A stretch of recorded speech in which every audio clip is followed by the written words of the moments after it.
64 முக்கியமாக ஆதித்ய ரவிச்சந்திரன் தான் அடுத்த படம் எடுக்க போறதா முடிவாயிட்டது. குட்பேட் அக்லி படம் இப்போ எந்த அளவுக்கு வசூல் சாதனை படைச்சிட்டு வரானே நமக்கு எல்லாருக்குமே தெரியும். கிட்டத்தட்ட இப்போ தமிழ்நாட்டிலே 200 கோடி தான் இருக்குது. மற்றபடி ஆக மொத்தம் வேர்ல்டு வீக்ல எல்லாமே பார்க்கும்போது 450 கோடி கிட்ட குட்பேட் அக்லி வசூல் ஆனதுனால மீண்டும் ஆதித்ய ரவிச்சந்திரனும் அஜித்தும் இணைய போறாங்க. இதுல இனி முக்கியமான ஒரு தகவல் இருக்கு. இந்த படத்துல நயன்தாரா இணைய போறாங்க. நயன்தாராவும் அஜித்துக்கு எவ்வளவு பிரச்சனை இல்லைன்னு சொன்னாங்க. எல்லாமே கழுவி ஊத்துனாங்க. பொய்யான்னு தான் இப்ப நம்ப முடியுது. மறுபடியும் நயன்தாரா அஜித்தும் இணைய போறாங்க. ஆதிக்கு அடுத்த படத்துல நயன்தாரா தான் ஜோடியாக நடிக்க போறாங்க.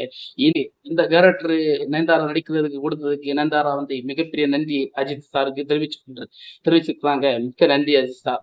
அஜித்துக்கு மிக்க மிக்க நன்றி. ஏன்னா இந்த வாய்ப்பை கொடுத்ததற்கு ரொம்ப நன்றியா இருக்கு. அஜித் என் மேல பயங்கர கோபத்திலையும் வெறுப்போட இருப்பான்னு நினைச்சேன். ஆனா இதெல்லாம் வெறுப்புக்கும் ஒரு முற்றுப்புள்ளி வைத்துட்டார் அஜித். அதனால அஜித் சாருக்கு ரொம்ப ரொம்ப நன்றி கடமைப்பட்டிருக்கேன் அப்படின்னு சொல்லி நயன்தாரா தன்னுடைய வாயால வாழ்த்து சொல்லியிருக்காங்க. அதுக்கு ஆதித்ய ரவிச்சந்திரனுக்கு அடுத்த படமாக இந்த படம் வரப்போகிறது. அதை வெயிட் பண்ணி பார்ப்போம். இன்னும் எந்த அளவுக்கு முடிவு வரப்போறோம். AK 64 எப்படி எகர போகிறது. இப்பவுமே குட்பேட் அக்லி படத்தவே நம்மளால தாங்க முடியல. இன்னும் மாசம் எப்படி இருக்க போறான்னு தான் நம்ம நினைச்சு கூட பார்க்க முடியுது. மீண்டும் இந்த வீடியோ உங்களுக்கு பிடிச்சிருந்தா மறக்காம சப்ஸ்கிரைப் பண்ணுங்க, ஷேர் பண்ணுங்க. மீண்டும் சந்திப்போம். வணக்கம்.